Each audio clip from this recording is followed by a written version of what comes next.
आप देख रहे हैं MKA टीवी न्यूज़।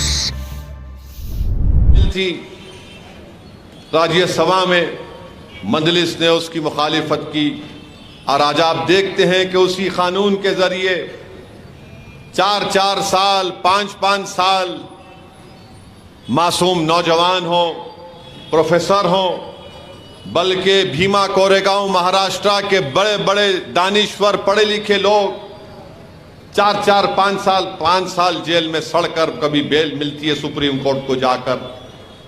एक 85 साल का ईसाई उस जेल में मर गया, उस कानून में उसको बुक कर दिया गया था। मेरे भाई, ये मजलिस ने काम किया, CAA का कानून आया तो मैं मजलिस इत्तेहादुल मुस्लिमीन की तरफ से और इम्तियाज जलील ने हमने पूरी पार्लियामेंट के सामने उस कानून की, हमारे मुल्क के आइन के उन तमाम कॉन्स्टिट्यूशन के आर्टिकल्स को सामने रखकर बताया कि यह कानून राइट टू इक्वालिटी के खिलाफ है। यह कानून मजहबी तौर पर बनाया जा रहा है, जो आइन इजाजत नहीं देता मजहब की बुनियाद पर। और मैंने ये पार्लियामेंट में खड़े होकर यह कहा कि भारत में हमने देखा कि कैसे गांधी ने इस मुल्क को अंग्रेजों से आजादी दिलाने में अहम रोल अदा किया। महात्मा गांधी जब उस वक्त व्हाइट साउथ अफ्रीका में थे तो वहां पर गांधी ने उस कानून को फाड़ा था, ये कहकर यह कानून नस्ली इम्तियाज पैदा करता है। तो मैंने नरेंद्र मोदी के 306 MPs के सामने यह कहा कि मैं भी इस कानून को फाड़ता हूं, क्योंकि कानून काला कानून है, हम इसको नहीं मानते। मेरे अजीज दोस्तों और बुजुर्गों, किसी में हिम्मत नहीं थी कि बीजेपी के 306 MPs के सामने आइन को सामने रखकर और 300 MPs के सामने इस कानून के बिल को फाड़ देना। ट्रिपल तलाक का तीन मरतबा बिल लोकसभा में पेश हुआ, मजलिस इत्तेहादुल मुस्लिमीन ने उसकी मुखालिफत की। और हमारी मुखालिफत करने का बुनियादी वजह यह थी कि ये राइट टू इक्वालिटी के खिलाफ है, ये मुस्लिम खवातीन के लिए और मसाइब और मुश्किलात का सबब बनेगा। और हमने दलाइल के साथ उन तमाम 3 वक्त भी मजलिस ने उस बिल की मुखालिफत की। लेकर आती है, अगर पार्लियामेंट में अगर बाज वक्त तो लोग मजाक उड़ाते थे मेरा और इम्तियाज जलील का कि क्या ओवैसी मुखालिफत करेगा, तो हमने मुखालिफत की। पूरा पार्लियामेंट एक तरफ वोट देता था, 500 MPs एक तरफ और 2 MPs मुखालिफत में अपने वोट देते थे। तो बीजेपी वाले हंसते थे कि देखो हम 500 हैं, तुम 2 हैं। तो मैं उठकर कहता था कि जब तारीख लिखी जाएगी, जब मौर्ख का कलम आजाद होगा, जब ना तुम होगे, ना मैं होगा, ना मोदी होंगे, ना ओवैसी होगा, तो भारत का मौर्ख लिखेगा कि 2 दीवाने सच्चाई को बयान कर रहे थे, वो देश को बचाने का काम कर रहे थे, भारत के आइन को बचाने का काम कर रहे थे। मेरे भाई, खवातीन को रिजर्वेशन दिया गया, खवातीन को रिजर्वेशन दिया गया तो कौन उठकर कहा कि इस रिजर्वेशन में भारत की 50% से ज्यादा आबादी बैकवर्ड क्लास पर मुश्तमिल है। हमने उनसे पूछा कि तुमने बैकवर्ड क्लास का रिजर्वेशन मंडल कमीशन में तो मिल रहा है, तालीम में और रोजगार में, तो क्यों नहीं खवातीन में उनको दिया जाता है? हमने सवाल किया कि जब तुम खवातीन के रिजर्वेशन की बात कर रहे हो तो बताओ 17 या 18 पार्लियामेंट के इलेक्शन अब तक हुए, सिर्फ 20 या 22 मुस्लिम खवातीन जीत कर MP बनी, तो क्यों नहीं तुम मुस्लिम खवातीन का रिजर्वेशन देते? हम खवातीन की तुम जब बात कर रहे तो OBC खवातीन की, मुस्लिम खवातीन को भी शामिल करो। मोदी बैठे हुए हैं, अमित शाह, तमाम पूरी पार्टियां मिलकर उस बिल की तायीद किए। दो लोग आखिर वक्त तक उसकी जो मुखालिफत कर रहे थे तो वो मंजलिस इत्तेहादुल मुस्लिमीन के थे। क्यों कर रहे थे? क्योंकि हम चाहते थे कि हमारी खवातीन को भी मौका मिले पार्लियामेंट में आने का। रिजर्वेशन अगर होगा खवातीन का तो ओबीसी खवातीन कैसे उससे उनको नहीं शामिल किया जाएगा? जो भारत की आबादी के 50% से ज्यादा ओबीसी की पॉपुलेशन है, अदर बैकवर्ड कास्ट की। फिर मुस्लिम अकलियत है, 17 करोड़ की आबादी 15% है। हमने पूछा कि 50 और ये मिला लो 65% हो जाते हैं, तुम 65% के खवातीन को रिजर्वेशन कैसे नहीं दोगे? तो जब मैं अपने अमेंडमेंट्स को, तरमीमात को पेश कर रहा था पार्लियामेंट में, लोकसभा में, तो लोकसभा के स्पीकर ओम बिरला ने कहा कि असदुद्दीन ओवैसी तुम तरमीम को पेश करोगे? मैंने कहा स्पीकर साहब मैं खड़े होकर अपनी तरमीमात को पेश करूंगा। तो स्पीकर ने कहा कि आपके साथ तायीद करने वाले कोई नहीं है। मैंने कहा स्पीकर साहब मेरे साथ मेरा अल्लाह है, मैं अल्लाह के लिए कर रहा हूं क्योंकि इंसाफ की तालीम हमको दी जाती है। और यही बात दुनिया ने देखी और बाद में कई ओबीसी ऑर्गेनाइजेशन के जिम्मेदारों ने मुझसे राब्ता पैदा किया और कहा कि असदुद्दीन ओवैसी अगर पूरी पार्लियामेंट में कोई बैकवर्ड क्लास के खवातीन की रिजर्वेशन की बात किया तो आप और इम्तियाज जलील ने किया, हम आपका शुक्रिया अदा करते हैं। मेरे अजीज दोस्तों और बुजुर्गों, मजलिस खवातीन के खिलाफ ना थी ना कभी रहेगी। हम भी खवातीन को उनका हक दिलाना चाहते हैं। ये आज बीजेपी आरएसएस वाले कहते हैं कि मजलिस मुस्लिम खवातीन को सामने नहीं लाना चाहती। अरे दीवानों, हमारे पास हमारी बहनें, हमारी बेटियां अराकीन बल्दियां हैं। बल्कि 2004 में सिकंदराबाद से भी मजलिस ने एक उम्मीदवार को खड़ा किया था। अल्लाह उनकी मग़फ़िरत करे, आज उस दुनिया में नहीं है। मगर हम ये पूछना चाहते हैं, जो ये बीजेपी आरएसएस वाले जो बड़ा मोहब्बत का इजहार करते हैं ट्रिपल तलाक का नाम लेकर, बताओ वो जो बच्ची की अस्मत रेजी की गई थी जिसका नाम बिल्किस बानो था, मोदी चीफ मिनिस्टर थे गुजरात के, हामिला थी बिल्किस बानो। उसके साथ उसकी 2 साल 3 साल की बेटी थी, मां थी, खाला थी। बिल्किस बानो का रेप हुआ, उसकी मां का रेप हुआ, उसकी खाला का रेप हुआ। एक हामिला मां के सामने उसकी 3 साल की बेटी के सर को पत्थर पर मारकर उसको शहीद कर दिया गया और उसका मुकदमा महाराष्ट्र में चला। तो नरेंद्र मोदी की हुकूमत ने उन तमाम कातिलीन को उनको रिमिशन पे छोड़ दिया। बताओ बीजेपी आरएसएस वालों, अगर उसका नाम बिल्किस बानो नहीं होता, कोई और होता, तो क्या तुम उसको छोड़ते? बताओ, ये जवाब दो।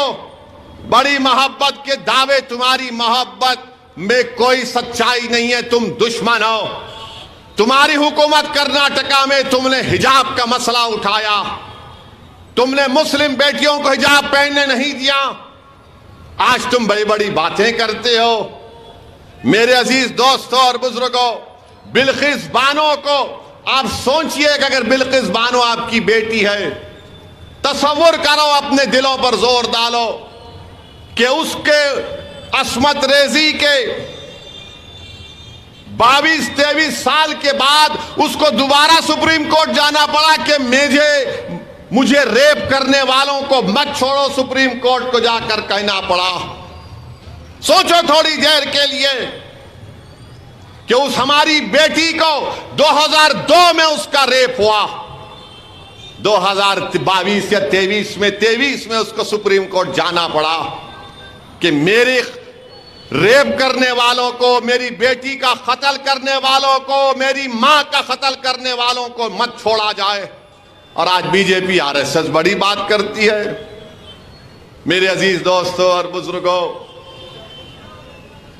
गोश्त की दुकानों पर हमले, मॉब लिंचिंग,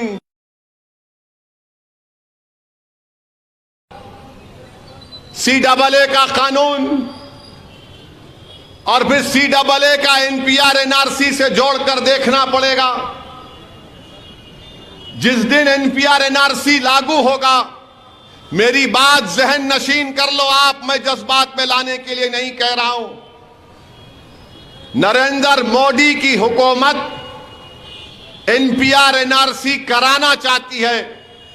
अमित शाह मेरा नाम लेकर लोकसभा में बोले, असदुद्दीन ओवैसी NPR NRC तो होकर रहेगा। और NPR NRC क्या है? अगर जब NPR बनेगा, कौसर मोहिउद्दीन का नाम लिखा जाएगा या लायक अली का नाम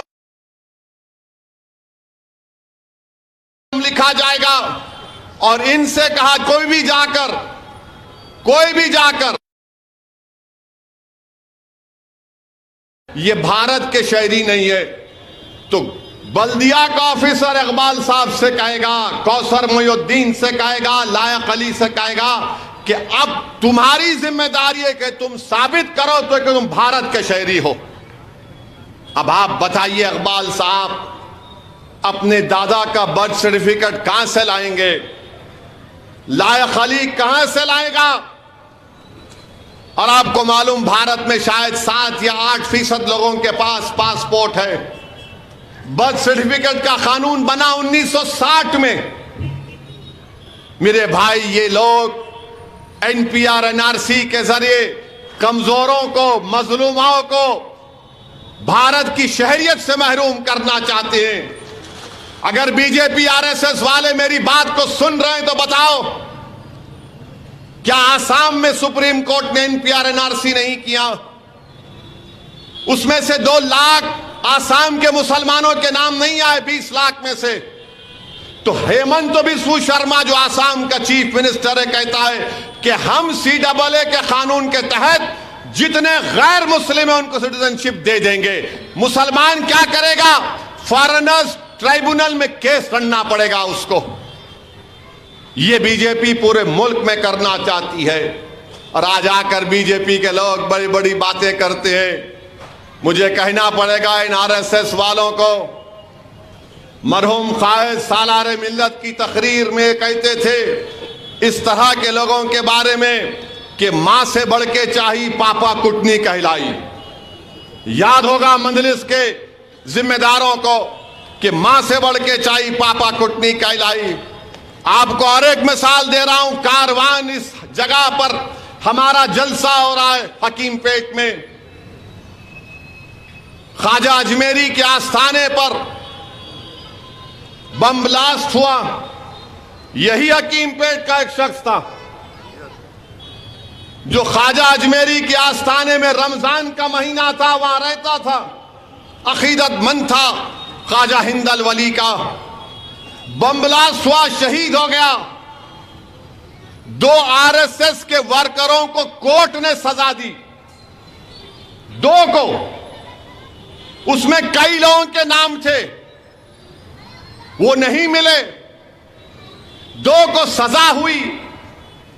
तो नरेंद्र मोदी की हुकूमत ने उनको पेरोल पे छोड़ दिया। अब वो गुजरात में है, और जब वो गुजरात में अपने गांव को गए तो 10,000 लोग उनका इस्तकबाल करने के लिए खड़े हुए थे। आप बोलेंगे कहां पर तलाश करेंगे ये न्यूज? बताओ असदुद्दीन ओवैसी। हजरत गूगल पर जाकर इंडियन एक्सप्रेस की रिपोर्ट देख लो। ये इन्होंने काम किया है और बोलते दहशतगर्दी को हम बर्दाश्त नहीं करेंगे। अरे तुमने दहशतगर्दों को छोड़ा, तुमने बच्चियों के कातिल को रस्मत रेजी करने वालों को छोड़ा, तुमने हकीम पेट के मारने वाले उन जालिमों को तुमने छोड़ा, और आज तुम दहशतगर्दी से हम कोई कॉम्प्रोमाइज नहीं करेंगे। मक्का मस्जिद का बम ब्लास्ट हुआ, अपील नहीं करते, जिसमें 8 या 10 लोग मारे गए। एक मासूम बच्चा जो 20 पारों का हाफिज कुरान था, उसका आधा सर उड़ गया था, खिलवत का रहने वाला। आप अपील नहीं किए। क्यों अपील नहीं किए? क्योंकि उसमें बड़े बड़े लोगों का नाम आया। ट्रेन ब्लास्ट, समझौता ट्रेन ब्लास्ट में एक बड़े आदमी का नाम आया RSS के। जो आजकल वो उनका एक मुस्लिम राष्ट्रीय मंच के बड़े उन सरपरस्त बने बैठे। अरे तुम्हारा नाम आया था समझौता ब्लास में, समझे? मोदी ने अपील नहीं की। क्यों? तुम्हारे बाप थे, तुम्हारे दोस्त थे। इंसाफ नहीं मिलना चाहिए समझौता ब्लास्ट में मरने वालों को, ख्वाजा अजमेरी के आस्थाने में मरने वाले को, मक्का मस्जिद में बम ब्लास्ट हुआ, तुमने अपील नहीं की। मेरे अजीज दोस्तों और बुजुर्गों, बीजेपी 10 साल में भारत के नौजवानों का मुखद्दर बेरोजगारी बना के रख दी। कोई नौकरी नहीं है। अब बोल रहे हम 12-13 लाख नौकरी देंगे। कहां देंगे? कहां से लाके देंगे आप? एक उनका एक आजमगढ़ का एमपी है, मीडिया ने पूछा कि रोजगार नहीं है सांसद जी, तो उन्होंने बोले देखो गलती मोदी और योगी की नहीं है, गलती आप लोगों की है। तो मीडिया ने पूछा कैसे? तो उसने कहा कि योगी और मोदी ने बच्चों को पैदा नहीं किया, आप पैदा कर रहे हैं। अरे ठहरो भाई, अब आप बताइए कि उन्होंने पैदा नहीं करे, उनका फैसला, हम क्या करेंगे? मगर नहीं, आप ज्यादा पैदा कर रहे, इससे नौकरी नहीं देंगे। तो आप बोल दो खड़े होके, जो बच्चे पैदा। अच्छा, ये एमपी साहब कैसा पैदा हो नहीं मालूम, इनको कौन जने? आसमान से तो नहीं टपके ना, अम्मा के पेट से आए होंगे। मगर बोल दिए। आप बताइए, बेरोजगारी इस मुल्क के नौजवानों का मुकद्दर बन गया, मगर नौजवानों के हाथ में क्या बता दिया गया? ओवैसी आतंकवादियों का साथी है, ओवैसी कर दी गई एक मखसूस फिरके के बारे में, और नौजवान बस फोन पे बैठा रहता, ओवैसी को गाली देना, धमकी देना। मैं कई लोगों से मिला एयरपोर्ट पर, ट्रेन पर, बोलते हैं ओवैसी हम तेरे को पसंद नहीं करते। मेरा कौन बोल रहे भाई आपको पसंद करो? मैं तो अब शादी करने का भी इरादा नहीं हूं कि कुछ पसंद करूंगा किसी को। नहीं, पसंद नहीं करते, मगर तू बोलता अच्छा है। मेरा क्या मैं कव्वाल हूं? नहीं, एक फोटो ले लेंगे। मला एक नहीं दो लो, मला घर में लगा के रखो, अच्छा दिखेगा घर में तुम्हारे।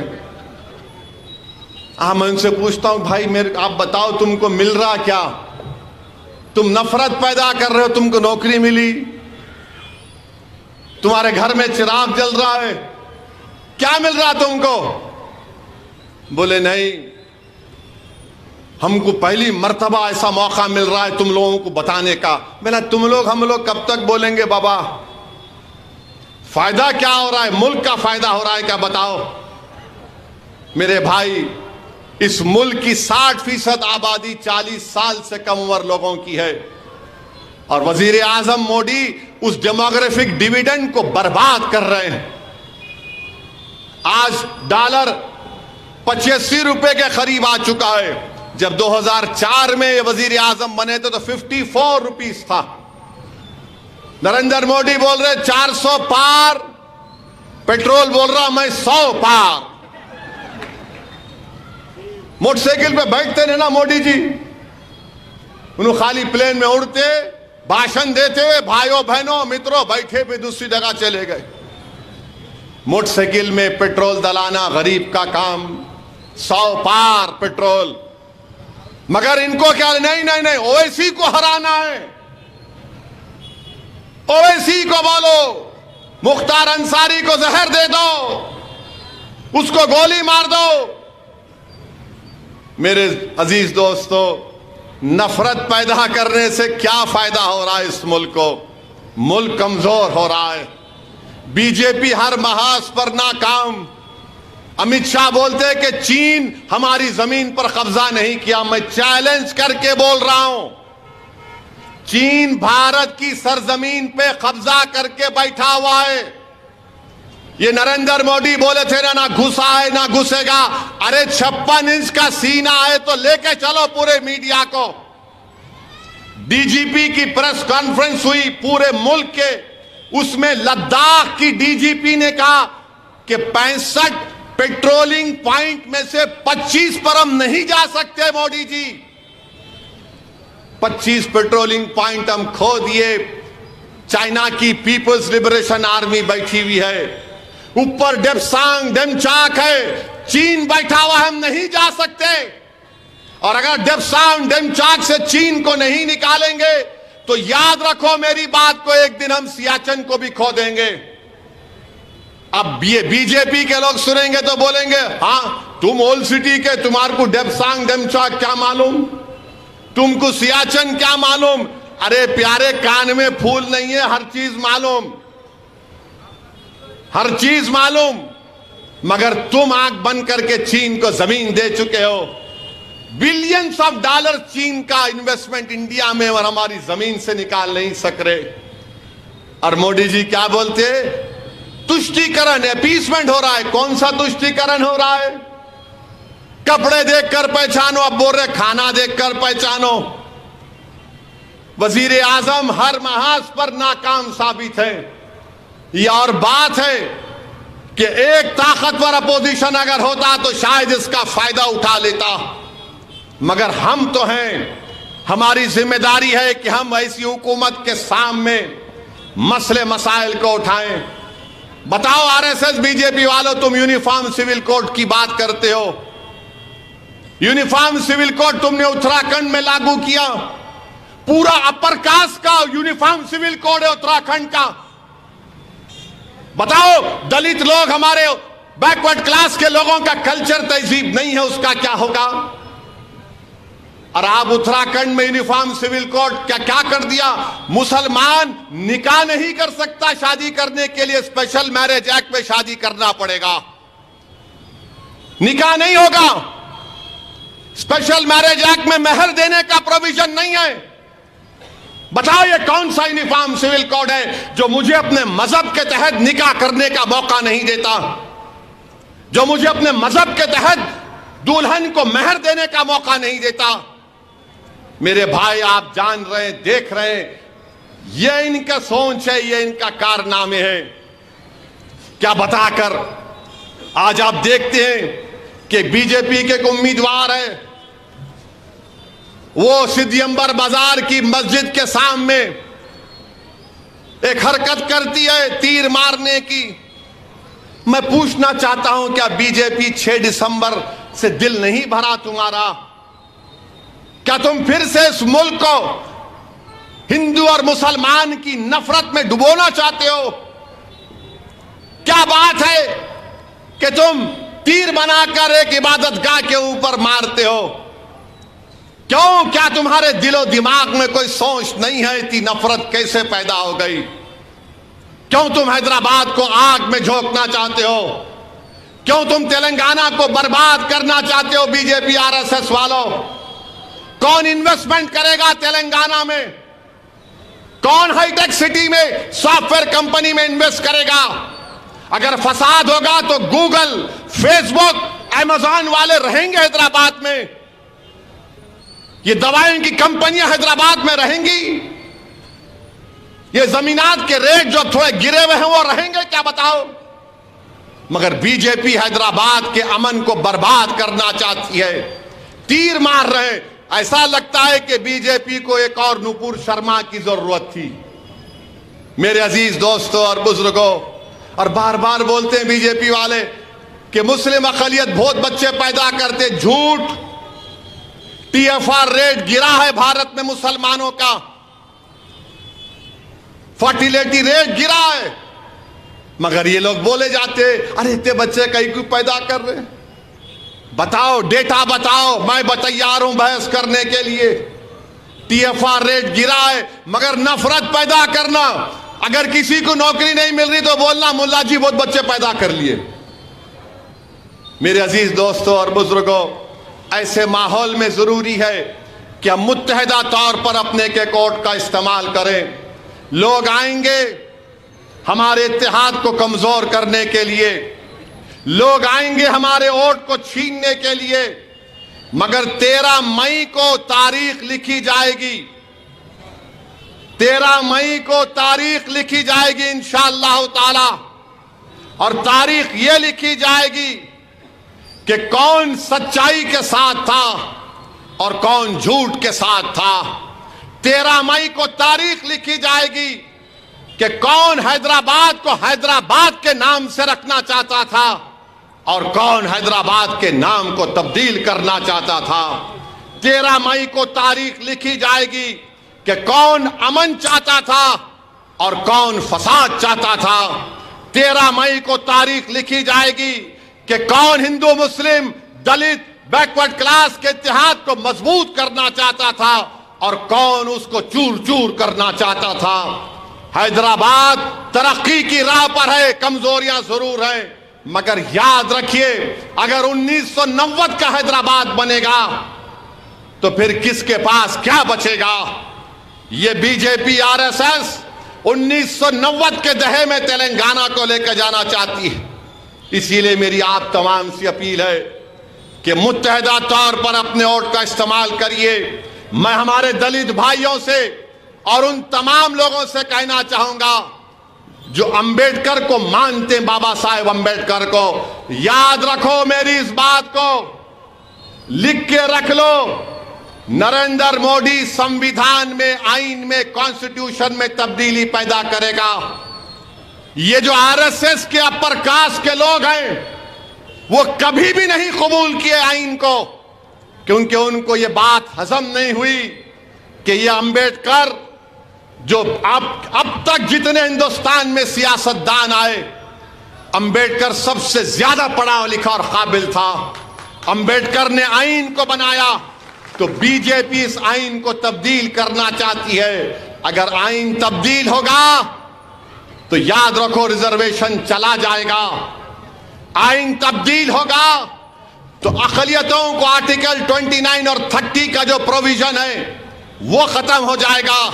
ये इनकी सोच में शामिल है। इनकी किताबें उठाकर पढ़ो, चाहे गोलवालकर की किताब हो, चाहे पंडित दीनदयाल उपाध्याय की किताब हो, इनके तमाम सर संचालक की तकारीर उठाकर पढ़ो जो बरसों से देते आ रहे हैं। ये बोलते खामोशी से बोलते हैं और करते हैं बराबर। इसीलिए हम आपको अपील कर रहे हैं कि जो बीजेपी के खिलाफ 1 साल 2 साल नहीं, जिस जमात अपने 65 साल का सफर मुकम्मल कर चुकी है और 65 साल से मजलिस ने फिरका परस्त ताकतों का मुकाबला किया, तो संविधान को बचाने के लिए, आइन को बचाने के लिए और एक तारीख को बनाने के लिए 13 मई के दिन आप लोग अपना एक एक वोट मजलिस इत्तेहादुल मुस्लिमीन के हक में इस्तेमाल करिए। बहुत से लोग बहुत सी बातें कर रहे हैं वोटर लिस्ट के बारे में। इंशाअल्लाह ताला 2-3 दिन के बाद वोटर लिस्ट के बारे में जो लोग बोल रहे हैं उनको एक्सपोज करूंगा मैं इंशाअल्लाह। ये जो लोग जो आकर बड़ी बड़ी बातें करते हैं मैं इनके बारे में आपको बताऊंगा, इनका चट्टा बट्टा खोलूंगा, इनकी तमाम साजिशों को अवाम के दरमियान में बेनकाब करूंगा। बार बार बोलते हैं अरे कोविड में तुम नजर नहीं आए, तुम आज हम पर आकर कह रहे हो जो मजलिस कोविड के जमाने में काम कर रही थी ना कोई बीजेपी आरएसएस वाला नजर आ रहा था। बहरहाल मेरे अजीज दोस्तों और बुजुर्गों, मजलिस इत्तेहादुल मुस्लिमीन आपकी एक ताकत है, आपकी आवाज है। हिंदुस्तान की पार्लियामेंट में, भारत की पार्लियामेंट में आपको अपनी आवाज को पहुंचाना है। असदुद्दीन ओवैसी को नहीं, आपको अपनी आवाज को पहुंचाना है। आपको अपने सियासी शऊर को कामयाब करना है, आपको अपने इत्तेहाद को कामयाब करना है। और इसीलिए मुझसे नफरत की जाती है, इसीलिए मेरी गाड़ी पर गोलियां चलाई गई, इसीलिए मुझे हर महीने में 5-6 मरतबा कम से कम जान से मार देने की धमकियां दी जाती हैं। मेरे अजीज दोस्तों और बुजुर्गों, मैं नहीं चाहता कि जब तारीख लिखी जाएगी तो मौरिख ये लिखे कि हम में इंतशार पैदा हो गया था, खुदा ना खास्ता। आज ऐसे वक्त में याद रखिए, हमको अपनी आवाज को पार्लियामेंट में पहुंचाना है, अपनी जमात को मुस्तहकम करना है, इत्तेहाद को मजबूत करना है, अपने सियासी शऊर को मजबूत करना है, इबादत गाहों की हिफाजत करना है। इसीलिए मेरी आप तमाम से अपील है कि 13 मई के दिन सुबह के करिए ये क्या पोलिंग परसेंटेज हमारा है, 45%, 47%। मेरे भाई, अगर आप निकल कर वोट नहीं डालेंगे तो कौन डालेगा? वोट एक अमानत है, याद रखो। इतने सब वाकयात हो रहे हैं, अगर तुम वोट नहीं डालोगे तो फिर क्या जवाब दोगे? जब घरों को तोड़ा जा रहा है, क्या तुमको नजर नहीं आ रहा कि कोई इशारे से तीर मारने की बात कर रहा है? अगर कोई तीर मारने की बात कर रहा है और तुम अपनी उंगली को जुम्बिश नहीं दोगे तो फिर कब बेदार होगे? कोई तीर मारने की बात कर रहा है, इशारा दे रहा है, और तुम अपनी उंगली को दबा नहीं सकते उस बटन पर जाकर। उठो मेरे भाई, जाओ पोलिंग बूथ को, जिसका नाम है पोलिंग बूथ को जाइए, जमानत जब्त करवाइए बीजेपी की इंशाअल्लाह ताला। मगर सिर्फ थालियां मारने से नहीं होगा, सिर्फ थालियां मारने से, ओ बोलने से नहीं होता। बूथ को जाना है, पोलिंग बूथ को जाकर जहां पे पतंग का निशान नजर आया, दबा के बोलना, इशरत के लिए मार रहा हूं वोट मंजलिस के हक में। जहां पर बूथ को जाएंगे तो बोलना, तीर मारने वालों ने इशारा किया, अब मैं अपनी उंगली से पतंग पर बटन दबा रहा हूं। जब बूथ को जाएंगे, जिन्होंने मुख्तार को जहर दिया, हम पतंग पर बटन दबाएंगे। जिन्होंने 1991 प्लेसेस ऑफ वर्शिप एक्ट को खत्म करने की बात कर रहे हैं, हम बोलेंगे, हम उसके खिलाफ वोट देंगे। CAA के कानून में हमको शहरियत से महरूम करने की बात करने वालों के खिलाफ हम पतंग पर बटन दबाएंगे। ट्रिपल तलाक के गलत कानून के खिलाफ हम पतंग के निशान पर बटन दबाएंगे। महंगाई के खिलाफ पतंग पर बटन दबाएंगे। पेट्रोल की कीमतों की बढ़ती हुई कीमतों के खिलाफ हम पतंग के निशान पर बटन दबाएंगे। जो लोग शहर हैदराबाद के अमन को बर्बाद करना चाहते हैं, हम उनके खिलाफ पतंग के निशान पर बटन दबाएंगे।